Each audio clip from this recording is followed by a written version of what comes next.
Okay, friends, so today we're going to talk about peacocks. And we're going to go through an introduction. We're going to do peafowl species. We're going to talk about why they're so bright and some other cool questions. And then we'll do our activities and resources. So I don't think we have any new friends today, but I'm Megan. I'm Aiden and Lizzie's mom, and I work at scientist.com. And my undergraduate degree is actually in poultry science. So I learned a lot about birds, and that included peafowl. And we're chatting today because it's summertime, but your moms and dads are still working, and you guys still need to get an education. But more importantly, I think it's really fun to learn, and it's fun to learn new things especially. Okay, so first we're going to talk about peafowl species. So peafowl, or as people commonly call them, peacocks, are animals. They're in the phylum Chordata. Remember, that means that they have a notochord during development, or they eventually get a spinal cord in the spine. Isn't it that the boy peacocks have the bright colors?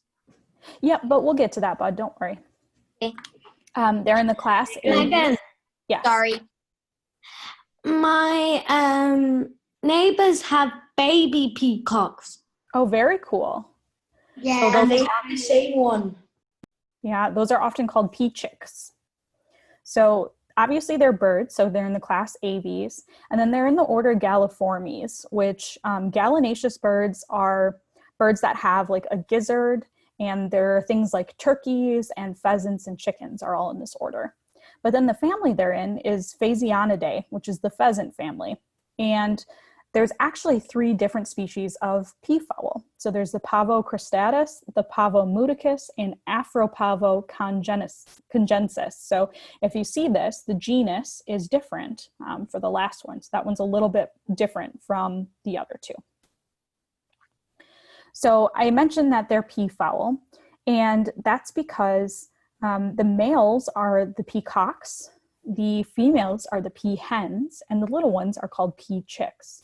So we often commonly call them peacocks, but as a group, they're usually called peafowl. So you guys remember this guy, it's Charles Darwin, right? And he talked about the origin of species and the theory of evolution, meaning that there are little changes over time that add up to new species over millions or thousands of years that we can't see with our naked eyes. And that led us to the tree of life. And so by this time in class, we've talked about quite a different amount of these branches, but the peafowl are in this branch over here, the aves or the birds. So you remember they have natural selection because of their adaptations. And one of the biggest adaptations of peafowl is these big feathers. And this is actually their closest relative. This is the great Argus pheasant. And you can see the peafowl, the Indian or blue peafowl is here, and then Afropavo, or the African peacock, is here. So their closest relative is this guy. And you can see they have a lot of similarities. So it makes sense that they're close relatives. See the feathers in the display. You can see the female looks quite similar as well. So I'm going to talk to you guys a little bit about, sorry, I pressed the wrong thing there. About this guy. This is the Indian or blue peafowl, and this is the most common peacock that we all think about when you say peacock. And they are actually, I looked them up, and they're in stable condition for their populations. So one of the things about these, they're least concern on the red list, which we've covered before. But one of the things about these peafowl is that they are really often domesticated. So people have them on their farms or on their estates, and there's tons of them everywhere. So we're not really concerned about their population, and that's why we don't really even know how big the population is. And because they're farmed and they've been introduced to a bunch of places, even though they're naturally found in India and around that area, they've been introduced and live in the wild in a bunch of places around Australia. You can see here, down in Florida. And then there were some dots in the Hawaiian Islands as well. So people brought them to their farms or for display at their zoos and things like that. And they managed to escape, and now they live quite happily in the wild in those places. So the next one is Pavo muticus, which is actually the green peafowl. And you can see this one looks a little bit different in the front. It's got a nice kind of turquoise color rather than the straight blue that we saw before. And unfortunately, these green peafowl are actually endangered. You can see they're a lot to the right here on the list. Their populations are decreasing, and there's only 10 to 20,000 of them left in the wild. So if you look here, the general shape and everything is the same, but you can see on the front, the feathers are quite a bit greener.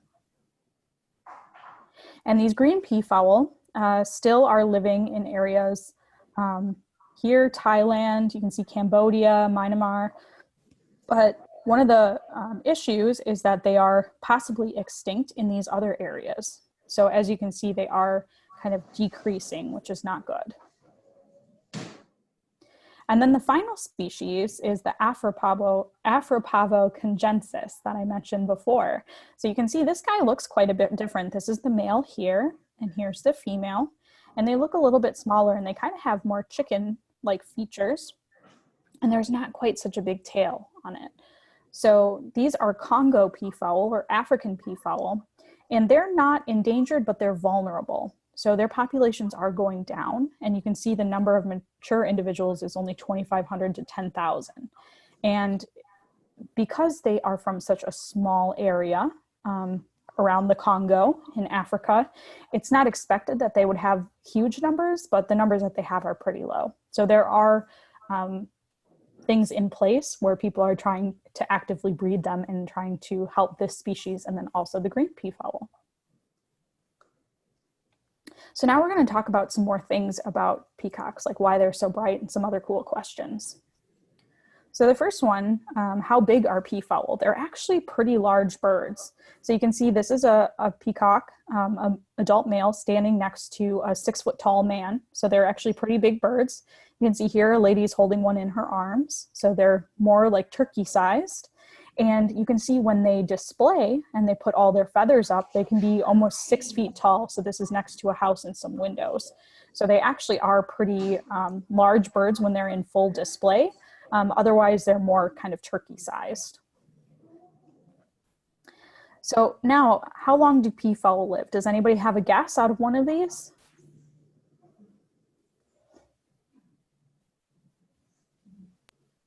$20 years? 20 years, that's a good guess. Rhea, do you have a guess?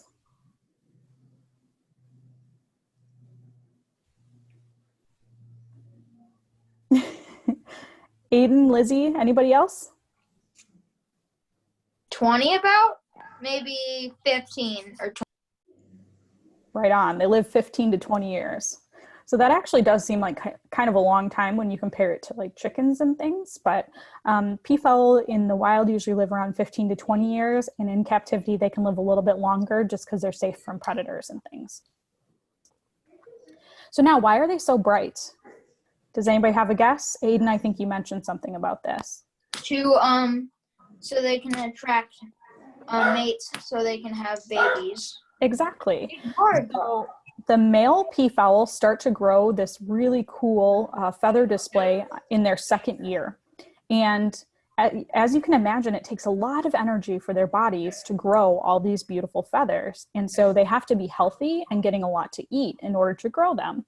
And as they grow older and older, this display gets bigger and thicker and more beautiful. And so the female is likely to choose a mate based on how nice his tail display looks.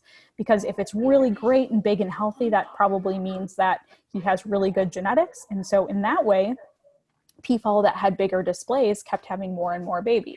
No. So the other thing that they might do is if they're showing their feathers and the females are not paying attention, they might actually shake them around a little bit and do kind of a shimmy to show the lady peacocks and to get her attention. And what that does is it makes these eyes on the tail, it makes them kind of flash around.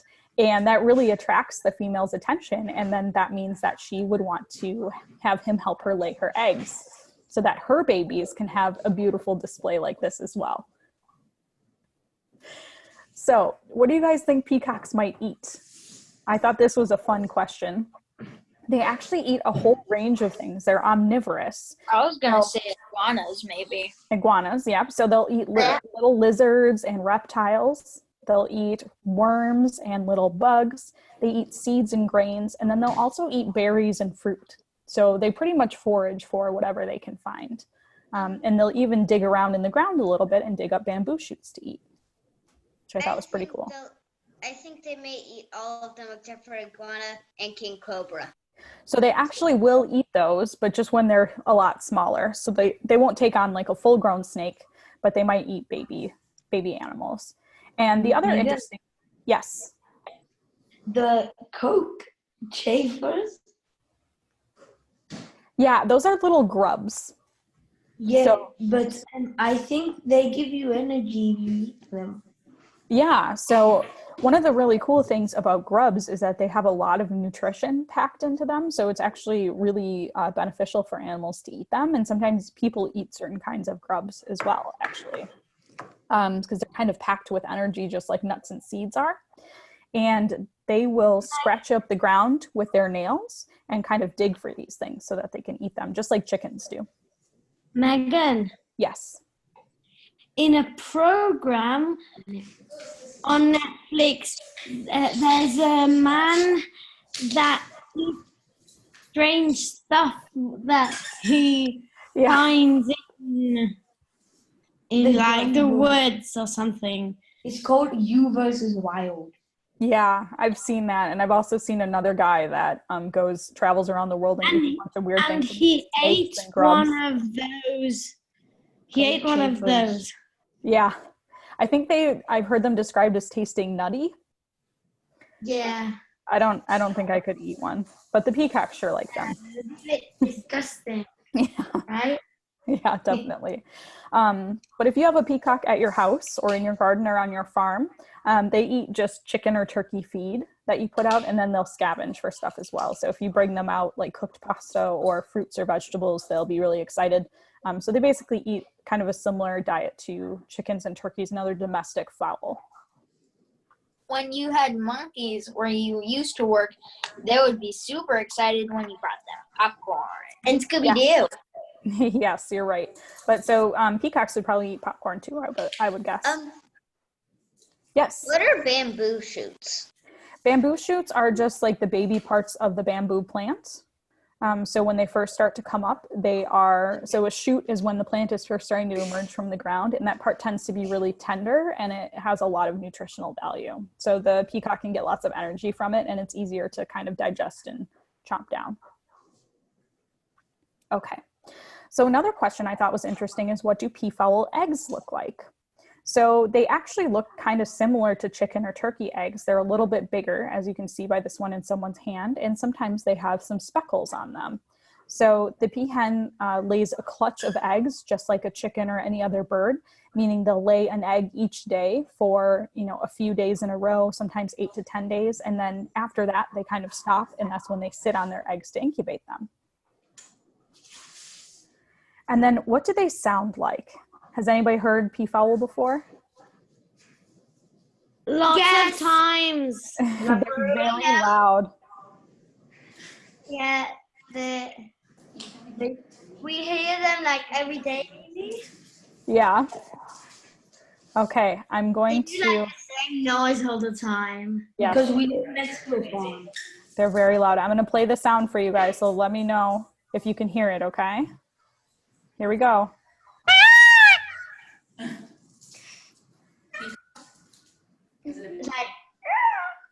Yeah. So they're quite loud. If you have them at your house or in your garden, or if your neighbors have them a couple of miles down the road, you will hear them because they are very, very loud birds. Megan. Yes. Our neighbor has a farm, and he has a really big one. He's like a daddy. Oh yeah, that's cool. I bet he's super loud though. And he always gets all the wings out, and you can see how beautiful it is. That's very cool. Yeah, so they actually can fly as well. So you can see their wings have beautiful coloring on them. And when they fly, their tails kind of stream out behind them. So even when they have those long feathers that are 6 to 7 feet long, they actually can fly. So even that big dad peacock can take off. and they will fly up into the trees to stay away from predators and things. In the wild in India, they get eaten by things like tigers and like huge snakes and things like that. So they do need to escape sometimes to stay safe. Hello, this is Brandy. Okay. Restaurant. So you might have also been wondering if all peacocks are blue and green, and they actually aren't. There are some breeds or varieties of peafowl that have been bred to have different colors, and you can order them from special hatcheries. This one with the stamp here, Murray McMurray, is somewhere where I've ordered birds from before, and they have a bunch of special varieties, but you can actually get peacocks in all white. You can get them with some like white and brown sides. You can get them more blue all through the front. There's a lot of different varieties that you can get. So it's pretty cool. Sometimes there are pictures on the internet of like bright pink peacocks and things, and those are actually like Photoshopped. They're not real, but most of them come in these blues and greens, but you can also get pure white ones, which is pretty neat. Megan, Yes. our neighbor gave us some peacock feathers. Look. Wait, I don't know. Oh, very cool. Yeah, so that part with the circle is the eye of the feather, and that is a very cool part because when it moves around, it kind of flashes. They're iridescent, and so that's very important for their display. But a lot of people will use peacock feathers for decoration. They're used in jewelry sometimes. I have some earrings that have peacock feathers. We have them as decoration too. They're very beautiful. Okay, guys, so now we're going to go on to our activities. So for little kids, you can choose a picture to draw. You can draw any species of peafowl. You can draw a peafowl diet item, so something that they eat, whether that's fruit or nuts or snakes or anything, or you can draw the tree of life. For big kids, you can draw a picture of each of the species of peafowl. You can make a comic about them eating, or you can write a few sentences about why peacocks display to females. And then for middle schoolers, you guys can write a paragraph about peafowl diets in the wild and in captivity. You can draw the 3 peafowl species and label what makes each unique, or you can create a comic about a peafowl flying. And then you guys know you can email your homework to me, and I'll send out your resources at the end of class today in case you have more questions. There's some great sites. The San Diego Zoo and National Geographic have a lot of really good information about them.